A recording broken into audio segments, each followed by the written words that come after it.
Chers amis, je suis Monseigneur Marcel Danfous, évêque du diocèse de Sault-Sainte-Marie. Qui que vous soyez, où que vous soyez, bonne nouvelle pour vous.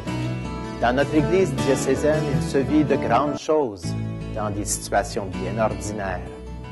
Nous croyons que le Seigneur marche avec nous et nous espérons qu'aujourd'hui, vous pourrez le découvrir davantage en rencontrant des personnes passionnées pour le Christ. En tant que pasteur de cette Église diocésaine, je vous remercie de vous joindre à nous. Bonne émission. Merci d'y être. Chers amis, bonjour. Ici Émile Guy de l'Église diocésaine. Le 16 mai dernier, une journée mariale a eu lieu à la Villa Loyola et à la Grotte. Mes invités de cette semaine, Mme Aline Tourigny et le Père Ronald Perron, nous en parlent. Bonjour Aline. Bonjour Émile. Bonjour Père Perron. Bonjour Émile. Comment est-ce que cette journée s'est organisée? Bien, la raison de cette journée mariale, c'était arrivé assez spontanément. J'ai une grande dévotion à la Vierge. J'ai fait beaucoup de pèlerinages à travers le monde. Alors, je pensais quoi faire cette année pour les personnes. Et je savais qu'on avait une bonne équipe à la Villa Loyola pour organiser pour les gens un temps de retraite. Alors, j'en ai parlé avec notre équipe de la Villa Loyola, qui ont toutes été de mon avis. Puis ensemble, on a commencé à organiser, disons, avec les idées d'un, de l'autre. Et il y en a beaucoup qui ont des talents, là, aussi. Alors, c'est de même que ça a commencé. Est-ce que c'était en lien avec le centenaire de Notre-Dame de Fatima? Bon, ça, là, c'est vraiment ce qui est arrivé, non. Je voulais une journée pour la Vierge. Je me disais, je voulais avoir une journée mariale. Et quand le Père Bernard Legault a invité le Monseigneur à venir, il a marqué au bout, j'espère que vous allez prendre compte que c'est le 100e anniversaire de Fatima. Alors, ça nous a donné ça, encore plus d'énergie, puis de savoir. En parlant avec le Père Legault, on a voulu se répartir qu'est-ce que l'on pourrait contribuer à cette journée-là. Et puis, on pensait, dans un premier temps aussi, inviter le Père André Gagnon, mais il devait aller donner une retraite ailleurs. Alors, on pensait que de donner quelque chose sur la Vierge, soit l'Ancien Testament, soit le Nouveau, et le Père Bernard Legault pourrait contribuer à ça. On pensait même inviter l'évêque, puis le Père Jean Gobeil. Mais alors, c'est ainsi que tous ces personnages-là étaient sur la table. Et c'est ainsi que ça s'est finalisé avec les disponibilités que l'on avait. Aline va vous expliquer comment ça s'est réparti, qui a fait quoi. Et parle-nous du déroulement. Bien, ça a commencé le matin par les laudes. Ensuite, c'était un enseignement à partir du Magnificat par le Père Perron. Et c'était vraiment, c'était un enseignement qui nous touchait tous. C'était quelque chose de grand. Puis après ça, on a eu un temps de réflexion personnelle, disant qu'on pouvait aller dans la nature, aller en passer. Puis après ça, on est revenu, puis on a fait un partage de petits groupes, parce que le temps qu'on a parti pour aller faire des réflexions, on pensait souvent aussi, il y avait des questions, il fallait répondre. Ça l'aidait. Ensuite, on fait un partage de petits groupes. Et puis, après ça, on a été à la chapelle, le temps de prière. Puis après ça, c'était le dîner. On a juste été jusqu'à 1h30 pour avoir encore un temps de silence, de réflexion. Et pour revenir à 1h30 pour un enseignement à partir du texte des Noces à Cana, avec l'emphase sur « Faites tout ce qu'il vous dira ». Le Père Legault, vraiment, c'était formidable. Ça nous a donné beaucoup. On dirait qu'avec le temps, les fruits mûrs sont meilleurs C'est vrai. que les fruits verts. Ça l'aide. Alors, le Père Legault est rendu Oh, oui, comme oui. un fruit mûr, là, lui. Ensuite, après que lui a fait ça, on a eu un autre temps de réflexion personnelle. Et puis, moi-même, j'ai fait un témoignage sur Notre-Dame de Fatima. J'avais été plusieurs fois. Alors, un peu sur l'histoire de Fatima. Tu nous en dis quelques mots. C'est vraiment merveilleux de savoir que le Seigneur n'utilise pas toujours les grands. Une petite fille, Jacinthe, elle avait 6 ans. Francisco, il avait 8. Oui, puis ils ont été canonisés par le pape le 13 mai. Et puis, il y avait Lucie qui avait dans ce temps à peu près 9 ans. Alors, il a pris ces jeunes enfants qui n'étaient pas trop enseignés ou instruits, non. Mais il a envoyé un ange avant pour les préparer. Et quand la Vierge est venue pour leur donner, ils étaient prêts. Et puis, c'est surtout le message. Moi, ce qui me frappe plus là-dedans, j'ai été souvent, c'est la prophétie de Fatima. Puis la prophétie de Fatima, c'est « À la fin, mon cœur triomphera ». Ça fait 100 ans. Maintenant, il y a Medjugorje qui une continuation de Fatima. Et c'est la même chose. « À la fin, mon cœur immaculé triomphera ». C'est vraiment un message une prophétie. C'est un message d'espérance. Le pape oui. nous parle dernièrement beaucoup d'espérance. Puis moi, j'y crois. C'est l'espérance. Quand tu lis ça, quand tu vois, surtout qui ont été canonisés. Et dans le monde d'aujourd'hui, qui n'a pas besoin d'espérance? Ah, c'est vraiment un baume. Alors, le message de Fatima oui. s'applique encore aujourd'hui. Oui. Oui. C'est très, très important. Nous étions rendus à ton témoignage. Alors, je t'ai interrompu. Qu'est-ce qui est arrivé après ton témoignage? Après ça, il y a eu un temps libre pour les confessions. Et puis, il y a eu un temps de prière encore à la chapelle. Puis, après ça, avant de souper, on a eu une action de grâce. C'était des prières, puis tout le monde remerciait le Seigneur. Et c'était vraiment du cœur. Et j'ai trouvé que les gens, je trouvais que c'était des bénédictions d'être capable de tout parler comme ça. Ensuite, il y a eu le souper. C'est spécial, un souper à la villa. Un souper à la villa, puis surtout tous ces gens-là.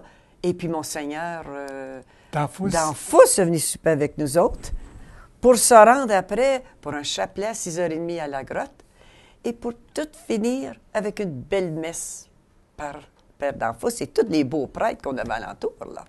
Et même Justin Legault, le diacre, était là. Oui. Alors ça, c'était le déroulement de la journée. Oui, c'est ça. Vous avez reçu des commentaires des participants?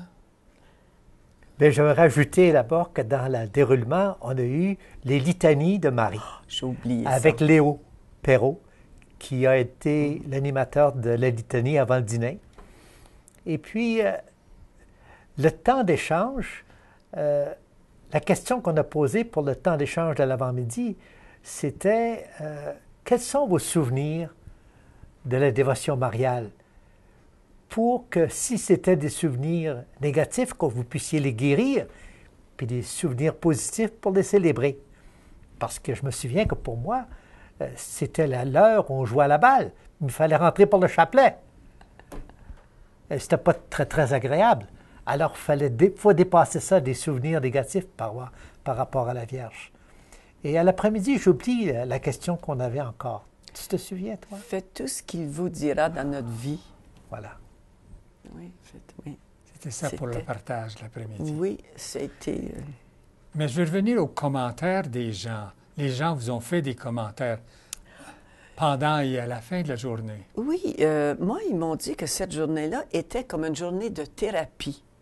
Plusieurs m'ont dit ça. Une journée de réflexion. Une journée qui pouvait... c'était pas chargé assez pour pas qu'ils peuvent...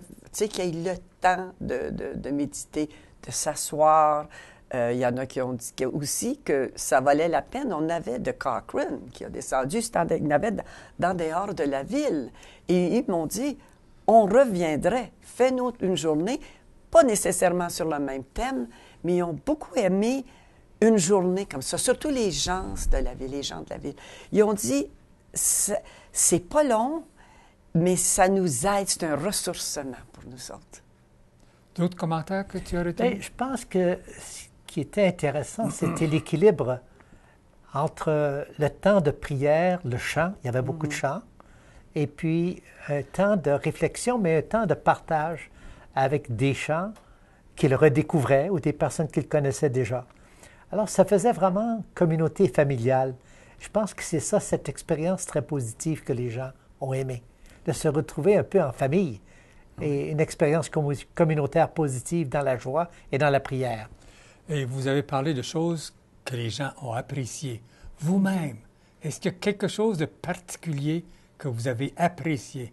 Je pense que toi, en parlant des gens de Cochrane, ça, c'est une chose que tu as appréciée beaucoup. Oui, puis j'ai apprécié les gens de Sudbury, de tous des alentours, d'avoir répondu en si grand nombre. Parce que quand on organise quelque chose comme ça, on ne sait jamais. Tu sais jamais, mais là, on ne peut pas avoir plus que 60, là, nous autres. Et puis, je vous dis qu'on était très proches du 60. Alors ça, j'ai apprécié. J'ai apprécié aussi la joie que les gens avaient. Cette paix intérieure. C'est comme s'il n'y avait pas le tracas. C'est comme s'ils avaient oublié leur tracas. Oui, c'était... Et puis encore, comme je dis, j'étais bien contente de voir que c'était aussi en dehors de la ville, partout. Et j'apprécie qu'ils ont demandé d'avoir une autre journée, peut-être pas juste une journée mariale, mais sur un autre thème, l'Esprit Saint ou quoi que ce soit. Alors, ça a répondu à un besoin. Ça a répondu à un besoin, tu as raison. Quelque chose que tu apprécies? C'est dans cette ligne-là, c'est que avoir seulement une journée, sur le plan financier, c'est pas trop lourd. Et puis, ça permet de se ressourcer vraiment, de sortir de son milieu, puis de rentrer dans un milieu de réflexion, de rencontre avec les autres, de célébration et de prière. Et je crois que c'est vraiment une journée de ressourcement spirituel. Et puis les gens ont apprécié et qu'ils voudraient en avoir d'autres comme ça. Mais là, je vais t'arrêter parce que nous voulons entendre un morceau de ta présentation sur le Magnificat. Alors, j'aimerais commencer par vous lire le Magnificat pour se le rappeler, pour ensuite, je m'en vais vous l'expliquer brièvement dans sa dynamique. Pour vous en rappeler, c'est dans Luc 1, 46, 50, 54, 55. Marie dit alors, « Mon âme exalte le Seigneur, mon esprit exulte en Dieu mon Sauveur. Il s'est penché sur son humble servante. Désormais tous les âges me diront bienheureuse. Le Puissant fit pour moi des merveilles, saint est son nom. Son amour s'étend d'âge en âge sur ceux qui le craignent. Déployant la force de son bras, disperse les superbes, renverse les puissants de leur trône. Il élève les humbles. Il comble de bien les affamés, renvoie les riches les mains vides. Il relève Israël, son serviteur, et se souvient de son amour, de la promesse faite à nos pères en faveur d'Abraham et de sa race à jamais. Un poème si extraordinaire pour rendre compte qu'on attribue ça à Marie, une jeune fille de 15, 16, 17 ans, quand elle a visité Élisabeth.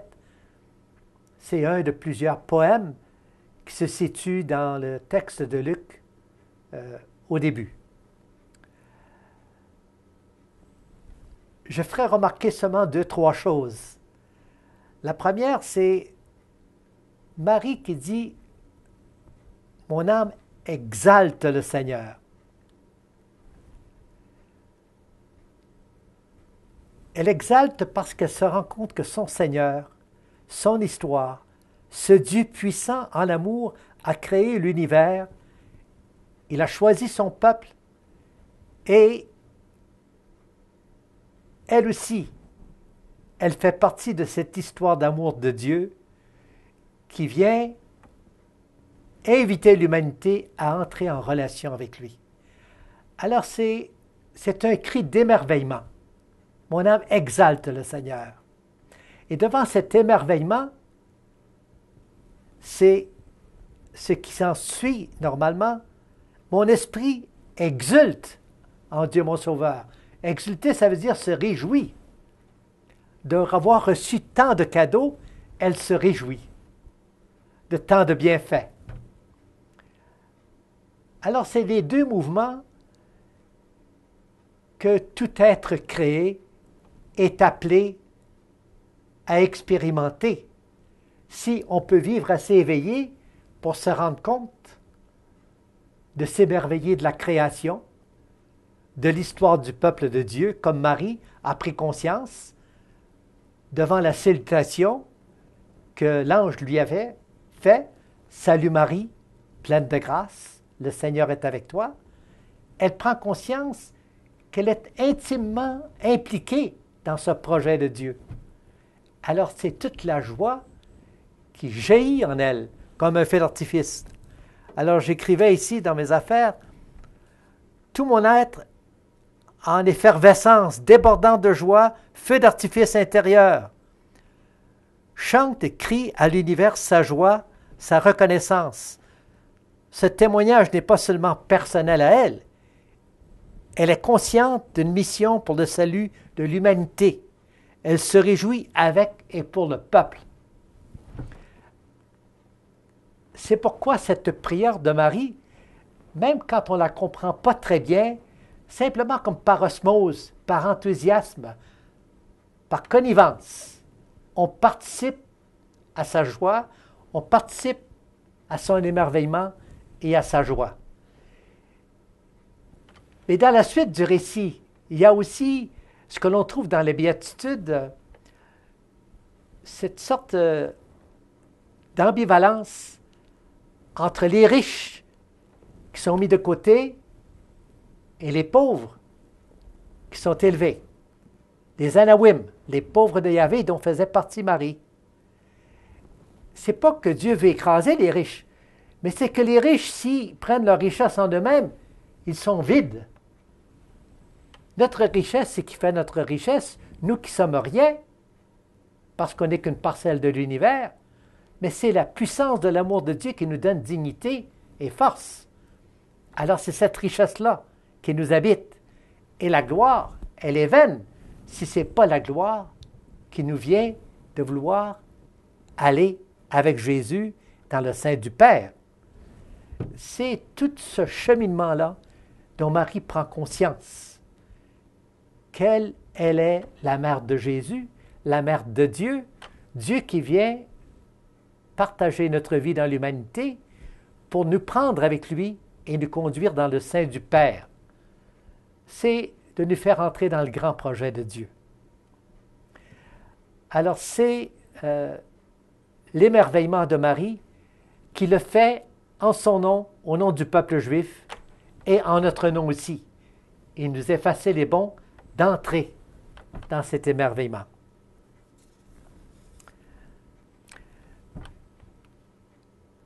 On peut croire que ce chant de Marie ne nous concerne pas vraiment parce que nous ne sommes pas mère de Dieu. C'est elle qui est mère de Dieu. Mais depuis la venue de Jésus, lui qui a passé en faisant le bien et qui est mort et qui est ressuscité et qui est retourné vers le Père, eh bien, ça nous concerne, nous autres aussi, de par notre baptême. Nous recevons le même esprit qui est venu sur Marie et qui a donné naissance à Jésus. Et c'est le même esprit qui était là à la création du monde. Et c'est le même esprit qui, à l'Eucharistie, avec le Christ ressuscité, c'est une nouvelle alliance en son sang. Et c'est le Christ ressuscité qui nous est donné dans le pain de vie et la coupe du salut.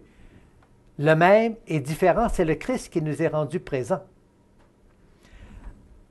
Alors nous sommes habités de ce même Christ qui habitait Marie. C'est le Christ ressuscité. Et nous sommes aussi habités par le même esprit qui a fait cette œuvre en Marie. j'aimerais vous partager et les vous lire, parce que ce n'est pas mon dire à moi, mais même déjà au deuxième siècle de l'Église, Ambroise nous dit « Quand chacun ce soit l'âme de Marie qui exalte le Seigneur, quand chacun ce soit l'esprit de Marie qui exulte en Dieu. Si selon la chair la mère du Christ est unique, selon la foi, toutes les âmes engendrent le Christ. Chacune, en effet, accueille en elle le Verbe de Dieu. L'âme de Marie exalte le Seigneur, et son esprit exulte en Dieu, car consacrée en âme et en esprit, au Père et au Fils, celle-ci adore, avec une pieuse affection, un seul Dieu, dont tout provient, et un seul Seigneur, en vertu duquel existe toute chose. Alors, comme Marie, porter le Christ dans notre cœur et porter le Christ au monde, telle est notre vocation en ce temps de l'Alliance, en ce temps de l'Ascension. Le Christ, il est parti et il n'a pas d'autre corps que le vôtre et le mien. Nous sommes la peau du Christ pour rendre présent le message de Dieu à l'humanité. Être un Christ vivant pour apporter la miséricorde, l'amour, le service, l'émerveillement et se soutenir les uns les autres, tendre la main pour se relever, pour prendre conscience qu'ensemble, on est le corps du Christ dans l'Église, peuple de Dieu, pour créer un monde nouveau. Alors c'est là notre vocation et se souvenir que ce que Marie disait de Jésus, faites ce qu'il vous dit, nous autres aussi on est appelés à faire ce que Jésus nous dit. Nous sommes appelés à entendre l'Esprit, à l'écouter, à discerner cet Esprit qui nous habite et qui nous guide pour faire des choix qui nous aident à nous épanouir, mais qui nous permettent de rejoindre nos frères et nos sœurs et les inviter à s'émerveiller, s'exalter et de se réjouir d'être des fils et des filles de Dieu. Alors je vous prie de regarder le Magnificat avec un autre œil et de le relire avec ces réflexions en tête pour vous-même vous en émerveiller et entrer dans le Magnificat, le faire vôtre.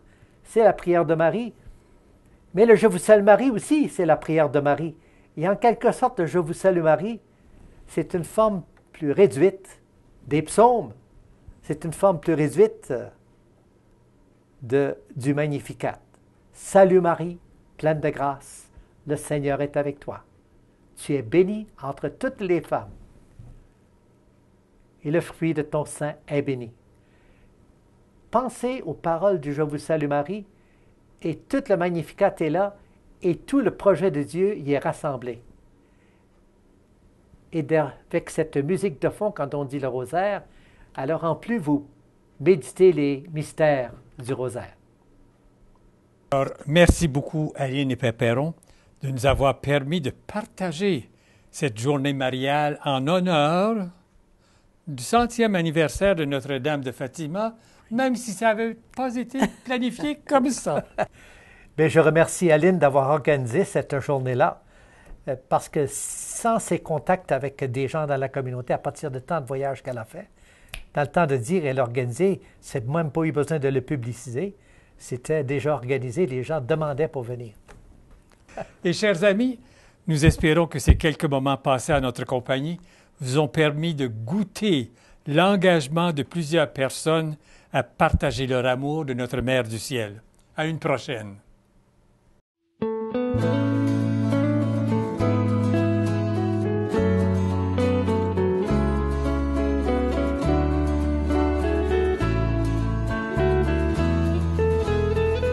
Par les cieux devant toi, splendeur et majesté, par l'infiniment grand, l'infiniment petit,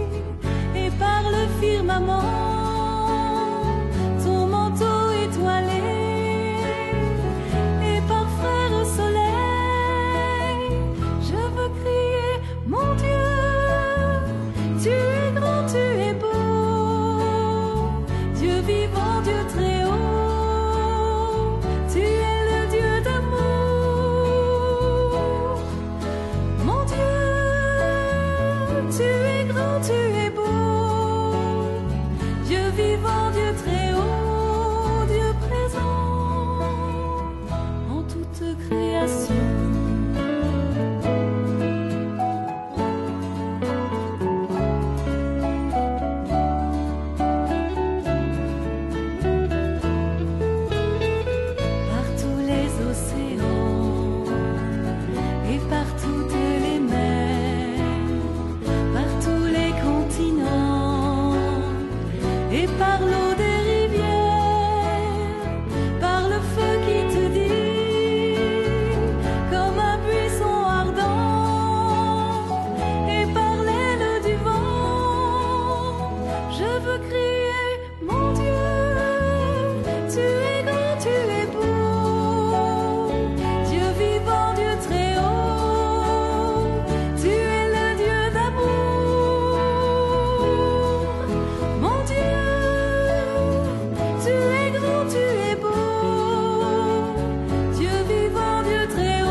Tous ensemble, il me semble, on pourrait changer le monde.